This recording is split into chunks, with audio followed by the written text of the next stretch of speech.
Hey everyone, before this interview begins, I want to give a huge shout out to Alan Jacoby with the Great Divide 1776 podcast. 1776live.tv is his webpage.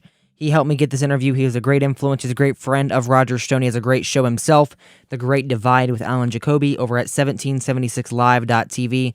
Thank you, Alan, for your support in getting Roger Stone on the program. He was a great help in getting him on the program. So thank you, Alan. It's a pleasure. And now, back to the show.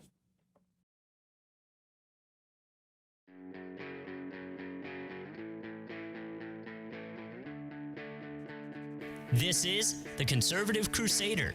Welcome back. This is the Conservative Crusader. Joining me now is a legend in Republican politics. He's an author, someone who has worked for many former presidents. He is the host of the Stone Zone on Lindell TV. He is the one and only Roger Stone.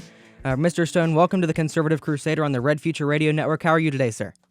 Josh, I'm great, and I'm very, very happy to be with you. Anytime I can help a young conservative, a young Republican in this war of censorship and cancellation, I'm happy to do so. So consider this my contribution to try to expand your audience and bring truth to the people. I appreciate that, sir. Thank you very much. I gave a little introduction, but I think it'd be unfair if I introduced you. Obviously, you know your record a lot better than I do. Your record is spanning back many, many years with a lot of experience, a lot of important positions. Can you introduce yourself to my audience for us, please? Well, I'm a political warrior. I'm a veteran of 12 national presidential campaigns, starting with Richard Nixon, 2 campaigns there. 3 campaigns for governor, later President Ronald Reagan, 1976, 1980, and 1984. Pressed into service in the Bush recount of 2000, despite the fact that I am not and never will be a Bush Republican. And of course, my service to Donald Trump. I may be among the first people in the country to urge him to run for president. I'm a New York Times best-selling author. I have a very popular Substack at rogerstone.substack.com. I'm also the curator and author at stonezone.com. And of course, I was, a political target in the witch hunt of Robert Mueller. And therefore, I am a redeemed Christian. I'm a reborn Christian. And it is only through the awesome power of Jesus Christ that I'm able to even be with you today. So I'm grateful for every single day. But at the advanced age of 70, I know I look much, much younger. I'm not giving up. I'm not retiring. I'm not headed to the beach or dropping from sight. I'm back on the ramparts, fighting for the country, fighting for freedom, and fighting to make America great again. It's kind of hard to believe that just 2 years ago, we had the most vibrant economy in our history. We rebuilt our military. We had scores of conservatives appointed to the federal bench who believed in enforcing the law as it is written. We had adversaries around the globe who were afraid of us, who were unsure of us, which is a huge advantage. And in 2 short years, Joe Biden has destroyed all of that. I mean, it's really hard to believe how quickly the country has slidden and what a disaster this administration has been. So I'm not only am I not finished, Josh, I'm just warming up. Glad to hear that, sir. I appreciate your experience and everything you've done for our country overall and still fighting. You mentioned censorship. You were actually banned from Twitter pre-Elon Musk days. You were brought back on under Elon Musk. Do you believe the censorship you faced is obviously helping you, get your message out? But do you think it's been erased for everyone yet, or do you think there's still more work Elon Musk needs to do? No, there's a huge number of conservatives, Republicans, alternative thinkers, free thinkers who have not yet been brought on the platform. First of all, I'm extraordinarily grateful to Elon Musk. I'm also very, very surprised. I was banned in 2017, one of the first Republicans, conservatives, outside thinkers to be banned. They never really gave me a reason other than the fact that I was developing a large following, and I was very, I think, effectively refuting their entire phony Russian collusion narrative. We now know definitively that there was no Russian collusion. We now know definitively that the investigation conducted by Devin Nunes as chairman of the House Intelligence Committee was absolutely correct, that the entire thing was a hoax orchestrated by Barack Obama, Joe Biden, Rod Rosenstein, perhaps the biggest criminal of them all, Adam Schiff, and FBI Director James Comey, CIA Director and Islamic convert John Brennan. These people are criminals, and they have perpetrated the largest single dirty trick in American history. That is the weaponization of the full authority of the United States government and the extraordinary capabilities of our intelligence agency, utilizing what they clearly knew was falsified evidence in the Steele dossier, in the CrowdStrikes report, which alleged that there was a Russian online hack of the Democratic National Committee, which we now know that's also false, to rationalize the appointment of Robert Mueller for the express purpose of undoing an American election and removing a duly elected American president. That is the biggest dirty trick in American history. That is the dirty little secret. Elon Musk, I don't think advertently, but inadvertently, however, very bravely, has exposed this when he exposes the level of censorship that was imposed or pressed on Twitter to cover up the truth about Russian collusion. So I'm very, very happy to be back on Twitter. I really consider it a miracle. I've had 6 miracles in my life. The first miracle being the commutation of my sentence when I was framed. I think very hard now.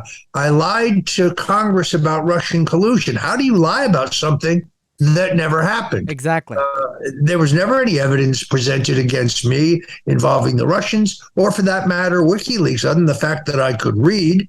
And yeah, I did predict that Julian Assange and WikiLeaks would have enormous payload of information on Hillary Clinton that they would release in October of that election year. How did I know that? I can read. It was all over the internet. This wasn't a secret. This is something Assange spoke openly about. So I think most people know the real purpose I was for my prosecution, other than silencing me because I was a pain in their ass, was to pressure me to testify against Trump. And they tried relentlessly to get me to do that. I refused to do that because I am not Michael Cohen, and I live to tell about it. So I am most grateful to be here. Actually, most days I'm grateful to be anywhere for that matter. So you mentioned that you were tried for lying to Congress, even though you didn't lie to Congress. Jack Dorsey openly said in 2018 there was no censorship on Twitter. He's still a free man walking wherever he might walk in the world. Why is it different between you, who actually didn't lie, and Jack Dorsey, who's on the record lying after Elon Musk brought out these Twitter files and showing the actual collusion and the lying that happened to the American people through Twitter? Well, after my conviction, Rod Rosenstein testified to the Senate in which he said that he didn't approve the investigation into me, yet I have the actual signed document in which he did exactly that. We have a two-tier justice system here. I think everybody understands that. If you're Joe Biden, you can hold on to classified documents, which as vice president you have no authority to declassify. You can lie about it, and nothing will happen to you. If you're Donald Trump and you have the authority to declassify documents, and you have some such documents in your possession. By the way, we're not even certain that any of the documents that Trump held on to were classified. That has not been established. Neither side in that dispute will tell us exactly what these documents are. Well, then they raid your home. Where is the raid on Biden's home in Delaware? Where is the raid on his home at Rehoboth Beach? Why has he not been subjected to the same harsh treatment as a former president?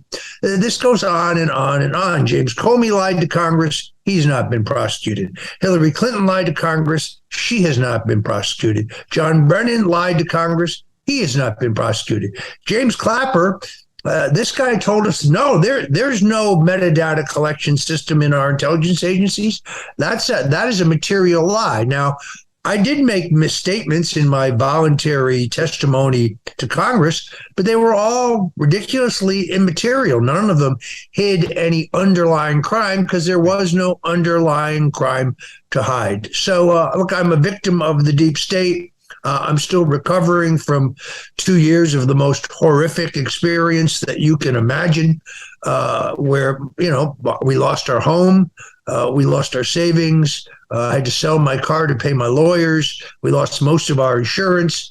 For 16 months, Josh, I couldn't come on a show like yours. I was gagged by a bitter and hateful federal judge who we now know actually hid from my defense attorneys exculpatory evidence in Robert Mueller's final report.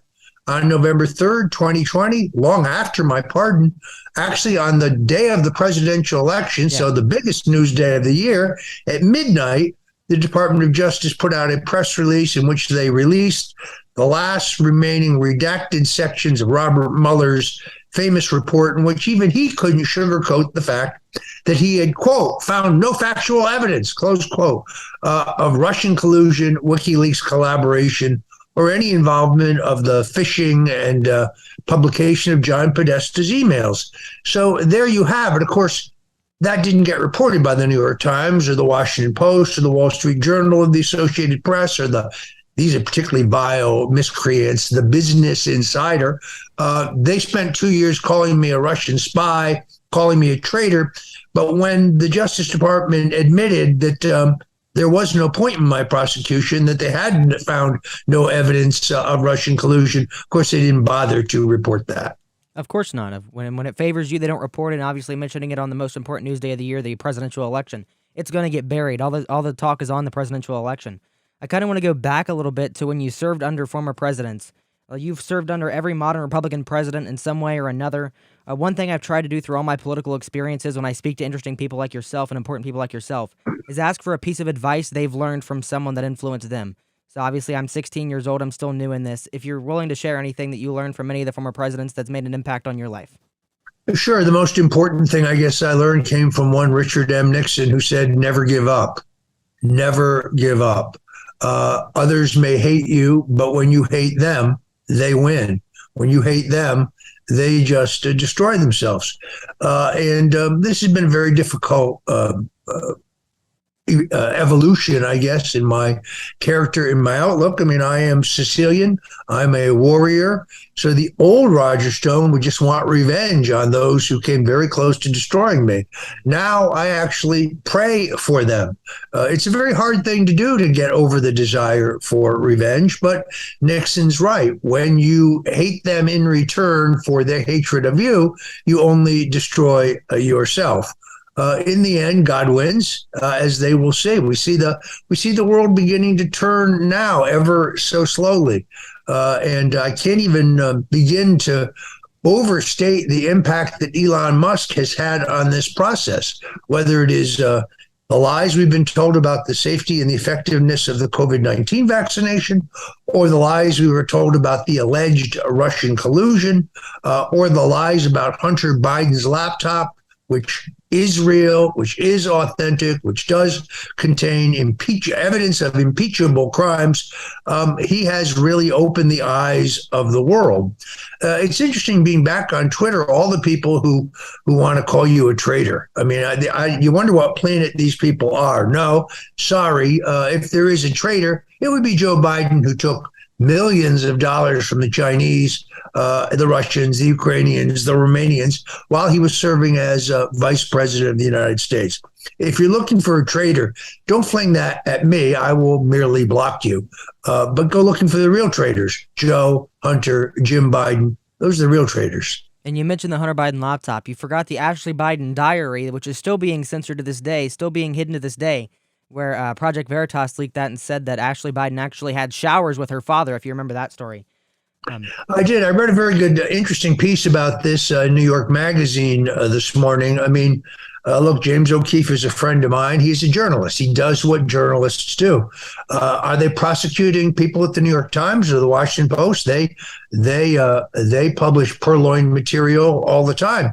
In this case, it's not even clear that James O'Keefe had any role in obtaining the material. The material was sent to him. The material was obtained by others, and I think sold to him. He would not be the first journalist who's ever paid for information. This is a pretty standard operating procedure. And in the end, Project Veritas didn't even publish the material, ended up being published by National File. Again, different rules. If you're Daniel Ellsberg and you expose the origins of the Vietnam War, well, you're an international hero on the left. But if you demonstrate that Joe Biden is some kind of pervert who showered with his daughter and caused her all kinds of psychological problems, oh well, then you're somehow breaking the law. It's absurd. So I kind of want to go behind enemy lines now. You're mentioning the left a lot and how they attacked you. I don't know how well you know the left. You are a pretty notable figure on the right. You are a very important figure in Republican politics. President Trump wouldn't exist without you. Do you think there's anyone with your stature, with your power, with your influence on the left within their ranks? Well, first of all, I think you overstate my role in history. Donald Trump is very, very much his own man. He's been a friend of mine for 43 years. He marches to his own drummer. He is not handled. He is not managed. He is not scripted. So he's not a politician in the traditional sense. He's a political figure. He's the head of a political movement, but he will never be a politician because politicians are programmed. There's nothing programmed about Donald Trump. The most predictable thing about Donald Trump is that he's completely unpredictable. So I'm proud of the role that I have played in supporting him. I'm proud of the role that I've played in encouraging his candidacy. And I still think that he will go down in history as one of our greatest presidents, as both our 45th and our 47th president, which I think is more than possible. Now, several former presidents have tried to make a comeback. Martin Van Buren tried to make a comeback. Theodore Roosevelt, one of our most popular and durable presidents, tried to make a comeback. Herbert Hoover tried to make a comeback. Only one president was successful in doing this, and that was Grover Cleveland, a New Yorker like Donald Trump. Those who think that Trump is damaged, Trump is slipping, Trump is discredited, do not understand what's going on at the grassroots of the Republican Party. It's kind of interesting here, two different things coming out of the legacy fake news media at the same time. On the one hand, they tell you Trump is crippled, he's damaged, he's finished, he's through. And in the next breath, we've got to find something we can charge him with that prohibit him from running again. That tells you everything you need to know. They're definitely afraid to run against Donald Trump because he beat them in 2016. It's highly probable that he beat them in 2020. When those talking heads in the media say, like children, no, there's no evidence whatsoever of election fraud, that's a laughable joke. There's overwhelming evidence of anomalies and irregularities. Then when they say, well, the courts have rejected all that. No, the courts refuse to hear all that. It's not exactly the same thing. Is there somebody like me on the left? I don't really know. I think I'm kind of unique. I don't think I have the kind of powers you attribute to me, but I am persistent. And as I say, I'm looking forward to 2024. 2022 came out exactly the way I thought it would. Despite the massive theft going on at the Republican National Committee, which is just a grifting operation. They have no interest whatsoever in electing Republicans. Their great interest of our current party leadership is lining their pockets and the pockets of their friends. What's coming back in terms of kickbacks, we really need a full audit and an investigation of all the spending at the Republican National Committee, in my opinion. So I'm interested in winning elections. I thought that the red wave would not materialize. It turned out to be a pink drizzle at best. This turns out to be the best of all worlds, in my opinion. Had we won by 25 or 35 seats, Nancy Pelosi's rules for the House would still be in place. Kevin McCarthy, who is a rhino, would be our speaker. He would have no leverage on him to pursue Joe and Hunter Biden, no leverage on him to get to the bottom of what really happened on January 6th, no leverage on him to explore the abuses and corruption of the FBI, no leverage on him to look into the truth about the origins of the COVID-19 vaccination. So now you have a powerless speaker in the sense that at any time under the rules adopted, any one member can move to remove him from the chair, remove him from the speakership if he does not follow the agenda of the, let's call it the America First Caucus, that small, hardy, patriotic band of leaders who hung together for this epic moment. I give huge credit to Matt Gaetz. He's a riverboat gambler. He is a master of the legislative and the public relations game. He understands the news cycle. And I think he exerted great leadership in a situation in which we were about to install rhino leadership, and there would have been really no change in the direction of America. Americans would continue to be kept in the dark about all those topics I mentioned. And now I'm very hopeful that we're going to learn the truth about so many things. Very true, sir. So you mentioned the rhino leadership being held accountable by these 20 Republicans. I'm actually proud of Republicans for that.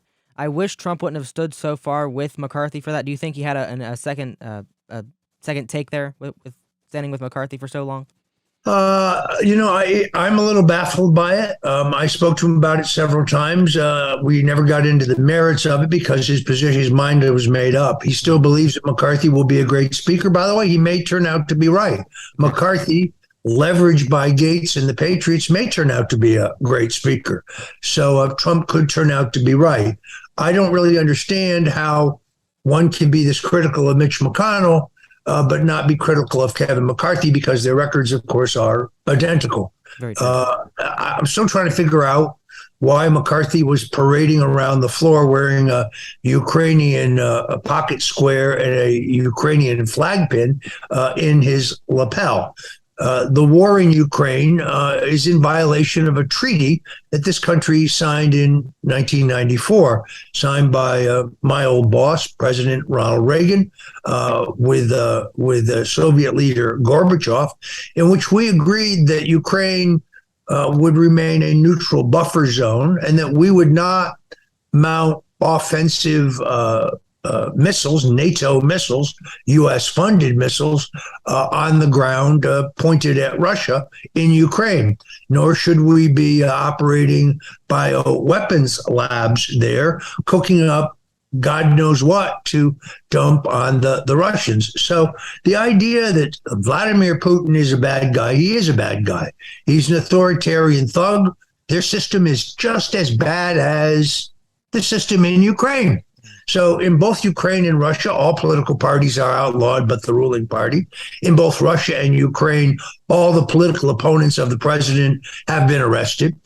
In both Russia and Ukraine, media outlets, newspapers, magazines, radio stations, TV stations are closed down if they don't agree with the ruling party. The church is banned in Ukraine. It's not banned in Russia. So the idea that we're fighting in Ukraine for democracy, small d, or against tyranny is an absurdity. Zelensky is an actor.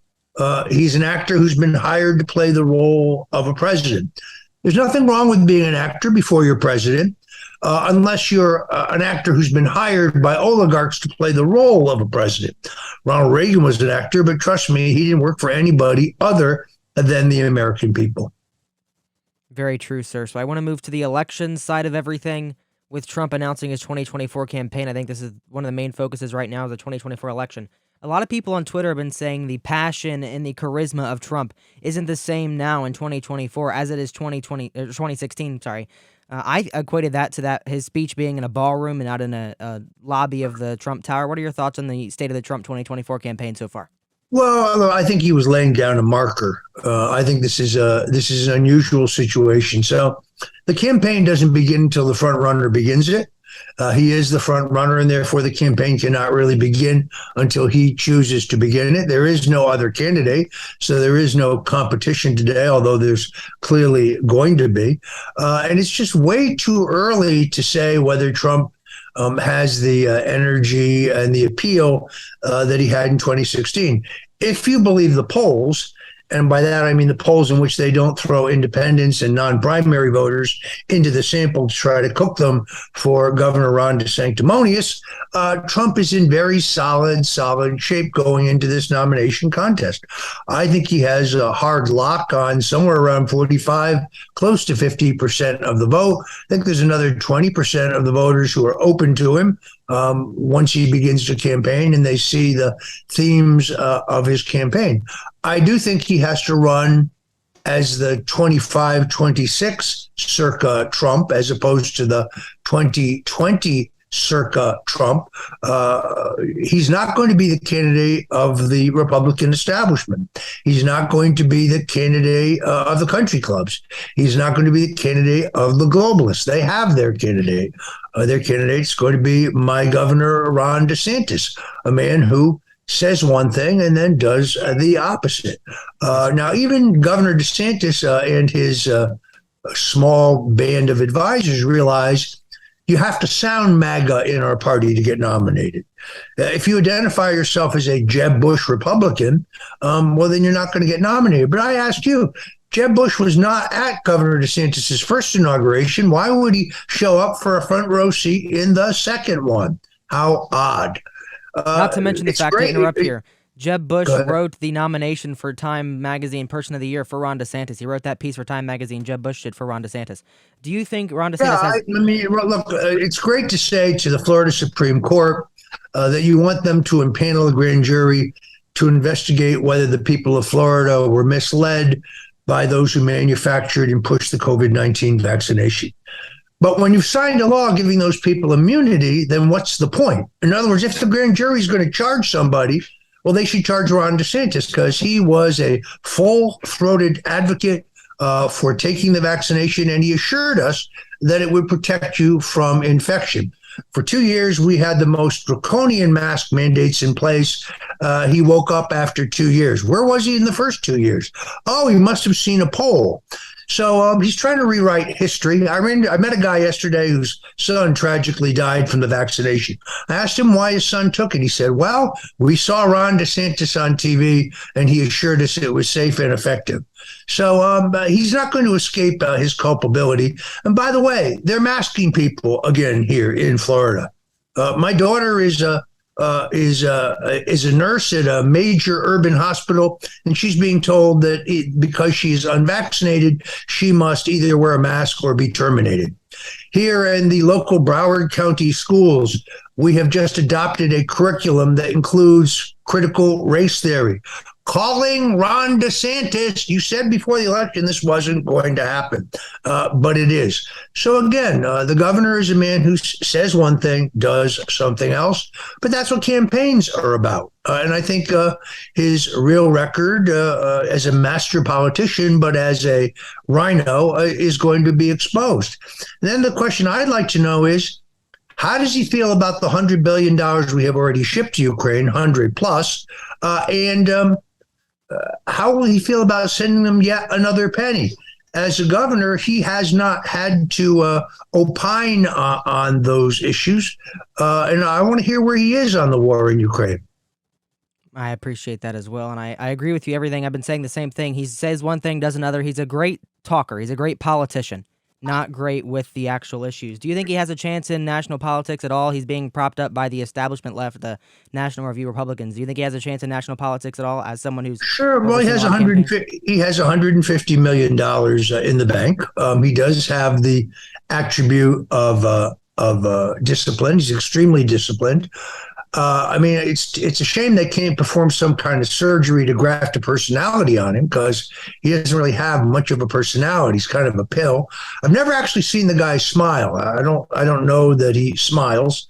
I thought his performance in the debates against Charlie Crist, who, let's face it, was going to debate with a very, very weak hand, was merely adequate.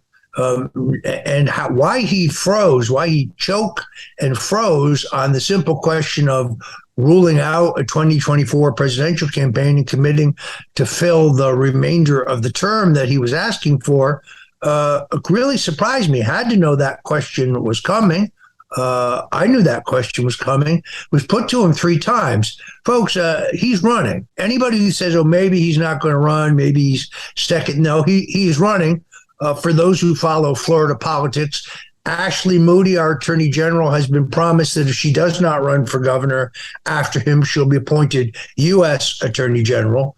Lieutenant Governor Nunes has also been promised a cabinet job in a DeSantis administration. The state CFO, Jimmy Petronis, who I think is a good man, will be Ron's candidate for governor. But just yesterday, Petronis was vouching for the great appointment of a guy named David Kerner, a Palm Beach County commissioner, who is one of the worst vax Nazis in the country. This is a guy who formed the COVID-19 compliance task force, a Gestapo-like uniformed, jackbooted group of thugs who went around threatening business owners, threatening individual citizens, taking pictures of people who wouldn't wear masks to send to their employees to try to get them fired, set up a snitch line so that people could rat on their neighbors that they weren't wearing masks. This guy Kerner belongs in prison, but instead of prison, he's going to be in Ron DeSantis's cabinet.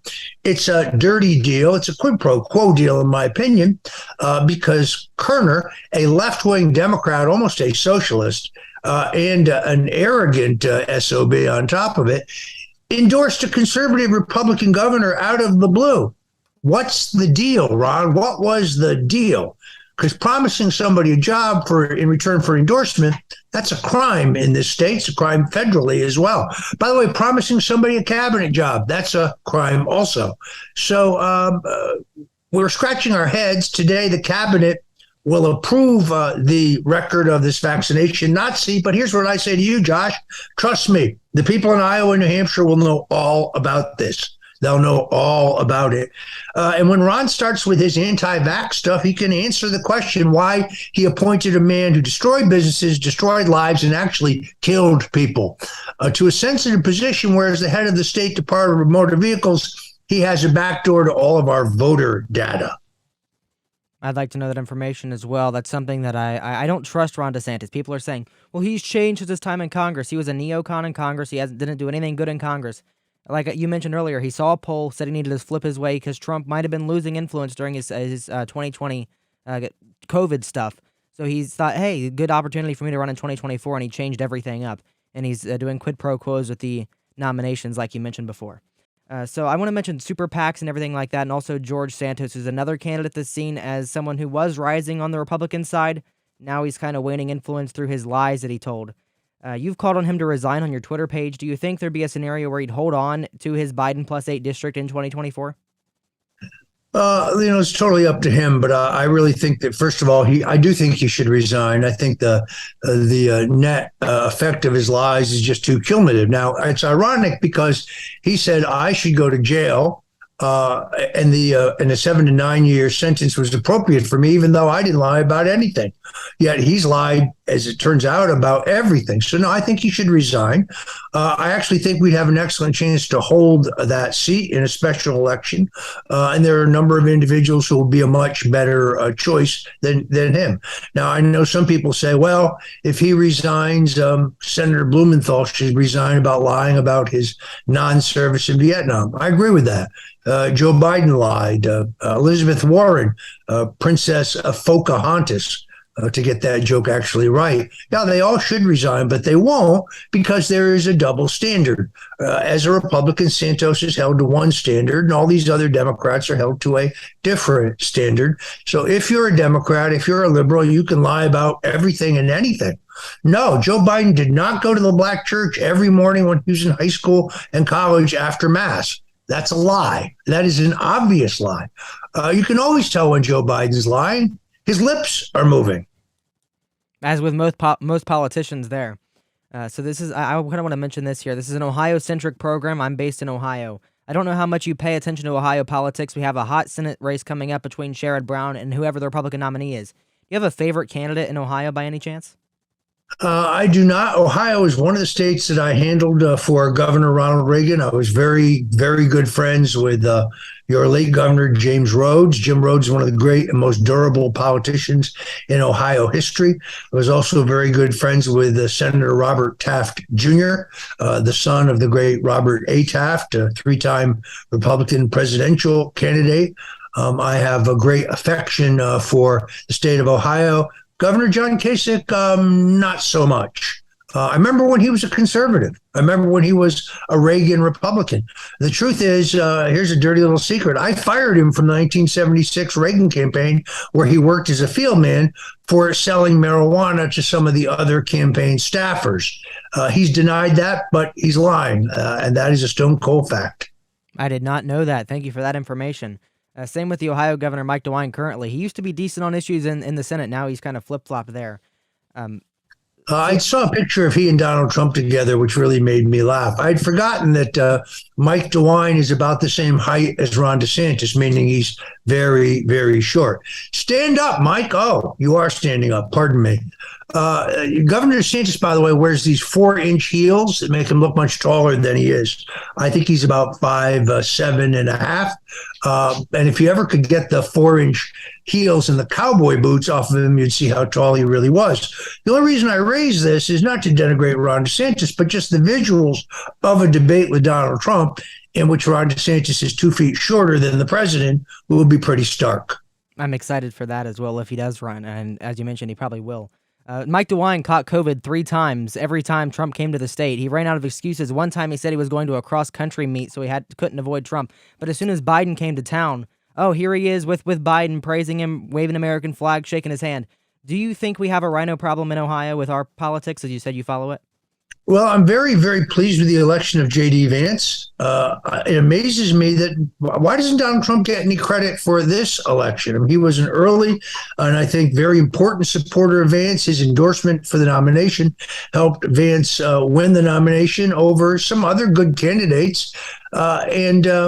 But again, they blame the off-year election losses on Trump, and they never point to his wins. J.D. Vance is a perfect example. Ron Johnson in Wisconsin, probably Donald Trump's strongest supporter in the U.S. Senate. Trump gets no credit there either.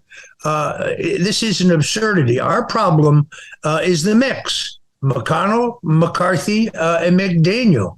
The Republican National Committee is broken. It is one giant grift. It is a money-making operation for a handful of grifters who've gotten exceedingly wealthy losing elections. I like Harmeet Dillon a lot. She makes a huge amount of sense to me. Of course, I love Mike Lindell. Either one of them would be much better than Romney McDaniel, but she's just fronting for Reince Priebus. Reince Priebus is running the Republican National Committee, lining the pockets of himself and his cronies, and she's just a front woman and not a very good one, in my opinion. But it's an inside game. This is a very insular inside game. For those who say, oh, well, Donald Trump is supporting Ronald McDaniel, no, as reported by Politico, the president is supporting no one in this race. He's endorsed no one in this race. It is a misnomer to say that he is supporting Ronna. He is not supporting anyone at this time. He also has not ruled out making an endorsement before the winter meeting of the Republican National Committee rolls around for the selection of a chairperson. And he mentioned that on Real America's Voice as well, openly saying he hasn't endorsed anyone. He likes them both. Harmeet's a great lawyer. He thinks Ronna McDaniel's done a decent job, he said on that interview as well. I want to go into one issue in specific because I got a lot of emails about this when I put out that you were going to be on the program. How do you think Republicans should address the immigration issue going forward into 2024? Do you think we should curb immigration, legal and illegal? Do you think we should make that a big issue in the 2024 campaign?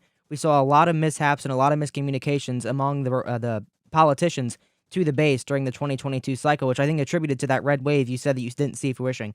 I think it's time for a time for a moratorium on all immigration into the country, legal and illegal. We have a crisis, and it is of epic proportions. Our borders are wide open.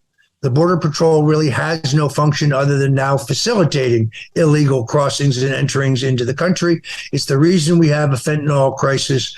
I agree with people like Congressman Paul Gosar and others who say it's time for a temporary stop. We should stop all immigration for a period of time until we get our house in order. Is that a radical position? Yes, it is. It's the kind of radical position that wins elections. Thank you very much for that, sir. And we are running a little bit short on time with you. Are you planning on helping any candidates this upcoming cycle in 2024? Look, I would help. I would help President Trump if he asks. I will certainly help him from the sidelines. I think I'm already doing so by pointing out, because I live here in Florida, that the folks in Ohio need to know that Ron DeSantis is not who you think he is. If you read his PR, you'd think he was, Donald Trump without the drama. He's not even remotely similar to Donald Trump. Their records are very different, and Donald Trump is a much better leader and a much better man. Now, I'm going to be doing my show. You can see my show every day at 5 o'clock Eastern at stonezone.live, 5 o'clock Eastern, where we talk news, politics, history, fashion, style. You can watch it at cozy.tv. You can watch it on Rumble. You can watch it on Twitch, at least temporarily. You can watch it on Telegram. You can get to us through Twitter. I also have a Substack, rogerstone.substack.com, where you can see some of my more controversial videos. I do a thing now called Stone Talks, where I do short audio videos to bring you immediate political news and developments. I also have some important print pieces there. And then, of course, there is stonezone.com, which has been my historic home. So check out my Substack. It's called Stone Cold Truth at rogerstone.substack.com. Right now it's free, but very soon it will go to a subscription model. We urge you to sign up. And of course, my wife and I still face as many as 11 harassment lawsuits filed by liberals, Democrats, lunatics, crackpots, nut jobs. Oh, wait a minute, I'm being redundant.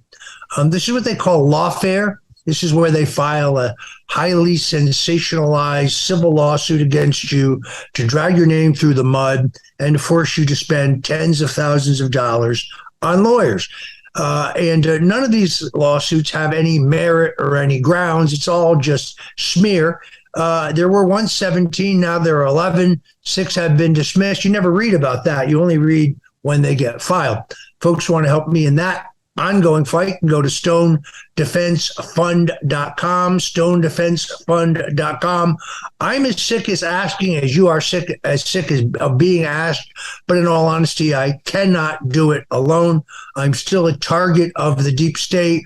They're bitter about the fact that I survived their last attempt to destroy me, and now I am the victim of lawfare. So folks who go to stonedefensefund.com can help us out, and God bless you for it. Thank you very much for that, sir, and I'll make sure to put those in the little chyron below the show here today for those watching on video. In our last minute we have with you, what are some of the what are the things you see in politicians and people in the media doing wrong about fashion? Because that's one of your passions. What do people in media and politics do wrong with fashion that you watch from your outsider perspective right now? Well, look, people react better to people they like. It's almost unspoken, and people like people who are well dressed. So the way you are dressed is how you present yourself to the world. I mean, the idea that Volodymyr Zelensky would address a joint session of Congress in a green sweatshirt, that's insulting, particularly when we gave the guy $100 billion. So look good, feel good. I see you've got a good-looking traditional rep tie there. That's your outfit today is Stone approved. Glad to see that your bed is made as well. Well, thank you very much, sir. I appreciate that. And stonezone.com is your website. Roger Stone, it is a privilege and honor to speak with you today, sir. Thank you, Josh. God bless you. Thank you, sir. You're listening to the Conservative Crusader.